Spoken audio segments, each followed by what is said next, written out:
Hi viewers, welcome to our channel. ప్రస్తుతం మనతో పాటు సీనియర్ జర్నలిస్ట్ దాము బాలస్వామి వారితో మాట్లాడదాం.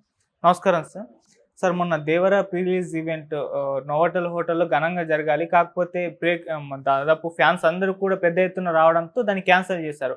అయితే ఇప్పుడు దీనిపైన క్యాన్సిల్ పైన చాలా ఊహాగానాలు వ్యక్తం అవుతున్నాయి సార్. కొంతమంది బాలకృష్ణ గారే దీన్ని ఆపించే ప్రయత్నం చేశారు, దీన్ని క్యాన్సిల్ చేయించారు. బయట ఎక్కడ కూడా పర్మిషన్ ఇవ్వకుండా రేవంత్ రెడ్డి గారితో మాట్లాడి పర్మిషన్ ఇప్పించలేదు, నోవాటెల్ హోటల్లో పెట్టించారు, పోలీసులతోటి క్యాన్సిల్ చేయించారు అన్నట్టు వర్షన్లు బయటకు వస్తూ ఉన్నాయి సార్. మరి మీ ఒపీనియన్ సార్ వీటిపైన? అంటే ఇప్పుడు యాక్చువల్‌గా ఇది ఎవరు ఊహించంది. అది క్యాన్సిల్ అయిపోతుందని ఎవరు ఊహించలే. ఎందుకంటే బాగా ఏర్పాట్లు చేశారు. వివిధ రాష్ట్రాల నుంచి ఎన్టీఆర్ అభిమానులు ఇక్కడికి చేరుకున్నారు హైదరాబాద్‌కి.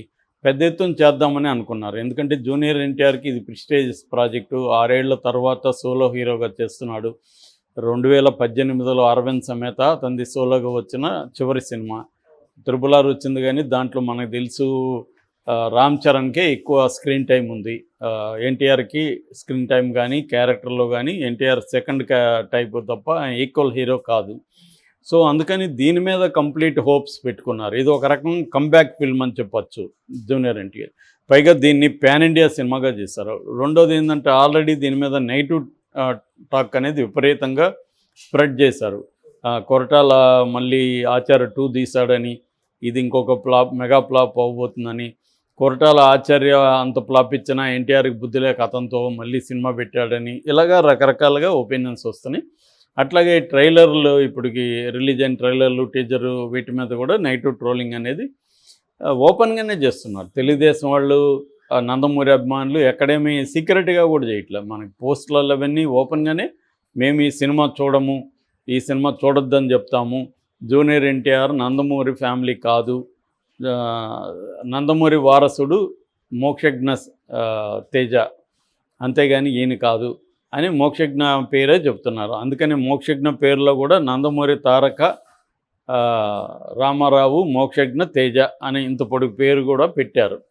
సో క్లియర్గా ఏంటంటే మోక్షజ్ఞని జూనియర్ ఎన్టీఆర్కి పోటీగా రంగంలో దింపారు. ఒకప్పుడు తారకరత్నాన్ని ఎలాగైతే జూనియర్ ఎన్టీఆర్ని తొక్కేయడానికి తారకరత్నాన్ని తీసుకొచ్చి ఒకే రోజు 9 సినిమాలో ప్రారంభోత్సవాలు చేశారు, అలాగా ఇప్పుడు మళ్ళీ మోక్షజ్ఞని తీసుకొచ్చి జూనియర్ ఎన్టీఆర్ని తొక్కేయాలనేది వాళ్ళకున్న ప్లాను.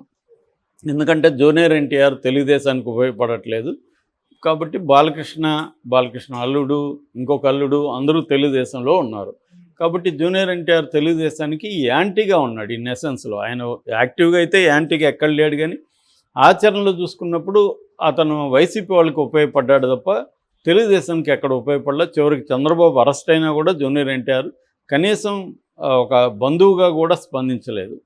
సో ఆయనకుండే కారణాలు ఆయనకు ఉండొచ్చు. ఏదేమైనా జూనియర్ ఎన్టీఆర్ మీద ఇటు తెలుగుదేశం శ్రేణుల్లో కావచ్చు, ఇటు నందమూరి అభిమానులు కావచ్చు తీవ్ర వ్యతిరేకత ఉంది.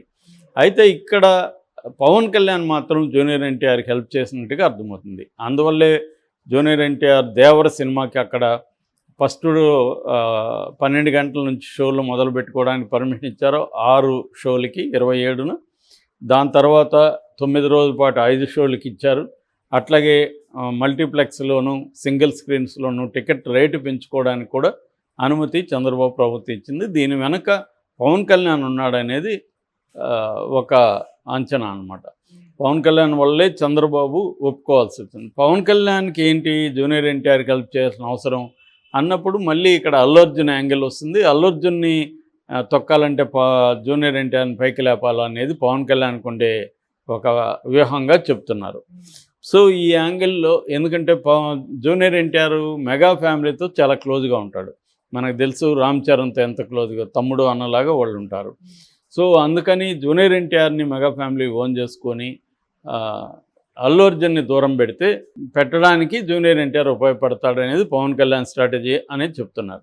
కానీ ఇక్కడ ఇప్పుడు యాక్చువల్గా జూనియర్ ఎన్టీఆర్ కానీ ఆ ప్రొడ్యూసర్లు ఆయన నందమూరి కళ్యాణ్ రామ్ కావచ్చు, సుధాకర్, వీళ్ళిద్దరూ ఫస్ట్ గవర్నమెంట్ని అప్రోచ్ అయ్యారు.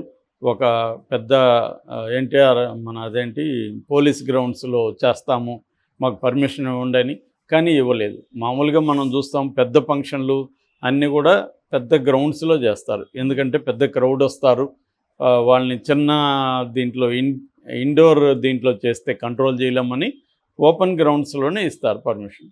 కానీ జూనియర్ ఎన్టీఆర్ ఈ సినిమాకి దేవరికి ఇవ్వలేదు. దీని వెనక బాలకృష్ణ ఉన్నాడు అనే ఒక టాకు. ఎందుకంటే బాలకృష్ణ జూనియర్ ఎన్టీఆర్ మీద ఎంత కోపంగా ఉన్నాడో మనం గతంలో చూసాం. చంద్రబాబు అరెస్ట్ని జూనియర్ ఎన్టీఆర్ ఖండించలేదు కదా, దీని మీద మీ అభిప్రాయం ఏంటని బాలకృష్ణ అడిగినప్పుడు ఐ డోంట్ కేర్ అనడం. అట్లాగే సీనియర్ ఎన్టీఆర్ వర్ధంతికి జూనియర్ ఎన్టీఆర్ ఫ్లెక్సీలు ఉన్నప్పుడు వాటిని తీసేయండి, ఇప్పుడే తీసేయండి అని బాలకృష్ణ వేరే వాళ్ళకి ఆర్డర్స్ పాస్ చేయడం, ఇవన్నీ అందరికి తెలుసు. అంటే క్లియర్గా జూనియర్ ఎన్టీఆర్ మీద బాలకృష్ణ కోపంగా ఉన్నాడు. సో జూనియర్ ఎన్టీఆర్ కెరీర్ని ముందుకు బానేయకుండా లేకపోతే పైకి బానేయకుండా చూసుకోవడానికి బాలకృష్ణ కూడా ట్రై చేస్తాడు.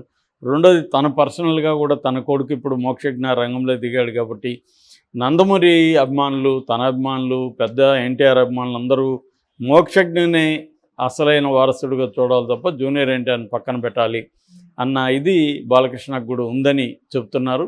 సో దీనికి కూడా ఇప్పుడు పర్మిషన్ కానీ వీళ్ళు ఇచ్చునుంటే పెద్ద ఎత్తున చేసుండేవాళ్ళు. సో ఇక్కడ వీళ్ళు ఇవ్వలేదు కాబట్టి వీళ్ళు ఏమనుకున్నారు, ప్రొడ్యూసర్లు నోవాటెల్లో సింపుల్గా చేద్దాం అనుకున్నారు. కానీ వాళ్ళు ఎక్కడ ఫెయిల్ అయ్యారంటే వాళ్ళ వైపు నుంచి కూడా తప్పు ఉంది. ఎందుకంటే మనం సింపుల్గా చేస్తే అభిమానులు పెద్ద ఎత్తున వస్తారు, నోవాటెల్లో ఇబ్బంది అవుతుంది అనేది వాళ్ళు ముందు ఊహించుండాలి. అదేదో ముందే కానీ మాకు పర్మిషన్ ఇవ్వలేదు అవుట్డోర్లో కాబట్టి మేము చేయట్లేదని కానీ చెప్పునుంటే ఒక మర్యాదగా ఉండేది. అది చెప్పలేదు వీళ్ళు. లేదు కనీసం మళ్ళీ పవన్ కళ్యాణ్ని పట్టుకొని వైజాగ్లోనూ విజయవాడలోనూ ఎక్కడో చోట చేసి ఉండొచ్చు, తిరుపతి లాంటి చోట్ల ఎక్కడో చోట చేసి ఉండొచ్చు. అది చేయలేదు వాళ్ళు. కాబట్టి ఇప్పుడేమో టైం లేదు. వాళ్ళు ఏం చేశారు, నోవాటెల్లో చేశారు. నోవాటెల్ చేస్తే వీళ్ళు జూనియర్ ఎన్టీఆర్ అభిమానులు 6 ఏళ్ళుగా వెయిట్ చేస్తున్నారు కదా సోలో హీరోగా. సో అందుకని వీళ్ళు ఎక్కడెక్కడి నుంచో వచ్చేసారు, వేల సంఖ్యలో వచ్చేసారు. సో వాళ్ళని కంట్రోల్ చేయడం అనేది అక్కడ సెక్యూరిటీకి లాభం లేకుండా పోయింది. అందుకని పోలీసులు రంగప్రవేశం చేసి సో ఇది సాధ్యం కాదు, మీరు ఆపేయండి అని చెప్పారు. సో పోలీసులు కానీ ముందే పర్మిషన్ ఇచ్చునుంటే పెద్ద గ్రౌండ్లో వీళ్ళు చేస్తునుంటే బాగా జరుగుండేది. నిజానికి ఎప్పుడైనా కూడా ప్రీ రిలీజ్ ఫంక్షన్ అనేది చాలా ఇంపార్టెంట్, అదొక బూస్ట్ క్రియేట్ చేస్తుంది. కానీ ఇప్పుడు అటువంటి బూస్ట్ అనేది దేవరకపోయింది. ఇది ఒక బ్యాడ్ సైన్ లాగా కూడా అందరూ అనుకుంటున్నారు. ముఖ్యంగా అభిమానులు వాళ్ళు పాపం వేలాది రూపాయలు ఖర్చు పెట్టుకొని ఎక్కడెక్కడి నుంచి వచ్చారు, ఎక్కడో ముందు దిగాలి, హోటళ్ళు బుక్ చేసుకోవాలి, లేదా ఎవరు ఫ్రెండ్స్తో ఉండాలి, వాళ్ళు డబ్బులు ఖర్చు పెట్టుకునే కదా వచ్చుంటారు. మరి మామూలుగా ఇలాంటి వాళ్ళకి నేను చూస్తుంటే చాలా ఇండస్ట్రీలో పాసుల కోసమే ఎన్నెన్ని రికమెండేషన్లు జరుగుతుంటాయి. అలాంటిది వీళ్ళు ఎక్కడెక్కడి నుంచో వేరే రాష్ట్రాలు కర్ణాటక, తమిళనాడు నుంచి కూడా వచ్చారు, ముంబై నుంచి కొంతమంది వచ్చారు. సో ఇంకా 2 తెలుగు రాష్ట్రాల నుంచి కూడా వచ్చారు.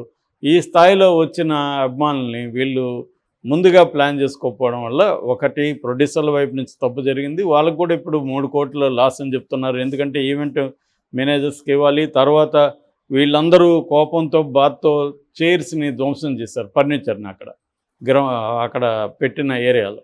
సో ఇప్పుడు దానికంతా కూడా వీళ్ళే హోటల్కి కట్టించాలి. సో ఇలాగ 3 కోట్ల పైన వాళ్ళకి లాస్ జరిగింది. ఏదేమైనా రేవంత్ రెడ్డి ప్రభుత్వం కావాలనే వీళ్ళకి ఇవ్వలేదు, దీని వెనక బాలకృష్ణ ఉన్నాడు. అక్కడ బాలకృష్ణ ఆపలేకపోయాడు. ఎందుకంటే పవన్ కళ్యాణ్కి చంద్రబాబు ఇంపార్టెన్స్ ఇవ్వాల్సిన కొన్ని పరిస్థితులు ఉంటాయి. కొన్ని విషయాల్లో పవన్ కళ్యాణ్ ఎక్కడ పట్టుబడట్లేదు, కానీ పవన్ కళ్యాణ్ పట్టుబడుతున్న కొన్ని విషయాల్లో చంద్రబాబు ఇవ్వక తప్పని పరిస్థితి. రెండోది చంద్రబాబు పెద్ద దానివల్ల నష్టం లేదు. ఈ సినిమా ఆడకపోయిన చంద్రబాబు పెద్ద జూనియర్ ఎన్టీఆర్ కెరీర్ తనకేమి పొలిటికల్గా ఇవ్వాలి, జూనియర్ ఎన్టీఆర్ వల్ల ఇబ్బంది లేదు. ఎందుకంటే జూనియర్ ఎన్టీఆర్ కంటే కూడా అభిమానుల మధ్య జనంలో పేరు ప్రఖ్యాతులు కళ్యాణ్ ఉన్నాడు. రెండోది అతనికి ఒక 20-25% పాపులేషన్లో భాగంగా ఉన్న కాపు సామాజిక వర్గం పవన్ కళ్యాణ్ వెంట ఉంది. అందుకని ఏ రకంగా చూసినా జూనియర్ ఎన్టీఆర్ కంటే పవన్ కళ్యాణ్ తనకి ఇంపార్టెంట్ చంద్రబాబుకి. సో ఆ రకంగా పవన్ కళ్యాణ్ కోసం జూనియర్ ఎన్టీఆర్కి పర్మిషన్, ఆ సినిమాకు పర్మిషన్ ఇవ్వడానికి చంద్రబాబు ఒప్పుకున్నాడు. ఇక్కడ రేవంత్ రెడ్డి అనవసరంగా ఇప్పుడు జూనియర్ ఎన్టీఆర్ అభిమానులు ఉంటారు ఇక్కడ కూడా, ఎందుకు కిలుక్కోవడం వాళ్ళతో, కాబట్టి రేవంత్ రెడ్డి కూడా ఇచ్చేశాడు. కానీ ఇక్కడ బాలకృష్ణ మాత్రం ఎంటర్ అయ్యి దీన్ని ఆపించాడనే ఇది ఉంది. కానీ దానికి లాజికల్గా అయితే మనకేమీ అది కరెక్ట్ అనిపించట్లేదు. ఎందుకంటే బాలకృష్ణ చెప్తే రేవంత్ రెడ్డి ఎందుకు ఆపేస్తాడు పర్మిషన్ ఇవ్వకపోవడానికి?